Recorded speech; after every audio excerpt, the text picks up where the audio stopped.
சேலம் மாவட்டத்தில் விவசாயிகள் குறைதீர்ப்பு கூட்டம் இன்று மாவட்ட ஆட்சியர் இளம் பகவத் தலைமையில் நடைபெற்றது. கூட்டத்தில் பல்வேறு கோரிக்கைகளை முன்வைத்து விவசாய பிரதிநிதிகள் கலந்து கொண்டு தங்களுடைய கோரிக்கைகளை எடுத்துரைத்தனர். இதில் தமிழக விவசாய சங்கத்தினர் கூட்டத்தை புறக்கணித்து வெளிநடப்பு செய்தனர். தமிழக முதல்வர் அறிவித்த பயிர் கடன் தள்ளுபடியை முழுமையாக செயல்படுத்த வேண்டும் என்று கோரிக்கை விடுத்தனர். 75,000 ரூபாய் வரையிலான கடன் மட்டுமே முழுமையாக தள்ளுபடி செய்யப்படும் என்று தமிழக முதல்வர் கடந்த 2 தினம் முன்பு மீண்டும் அறிவித்தார்.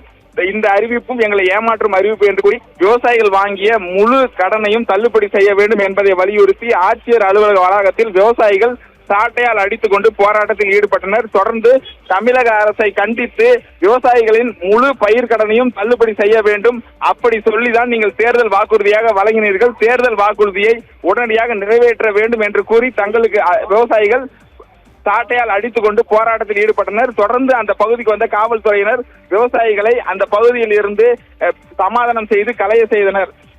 விவசாய பயிர் கடனை தள்ளுபடி செய்ய வலியுறுத்தி ஆட்சியர் அலுவலகத்தில் விவசாயிகள் சாட்டையால் அடித்துக் கொண்ட சம்பவம் பெரும் பரபரப்பை ஏற்படுத்தியுள்ளது. ராதிகா.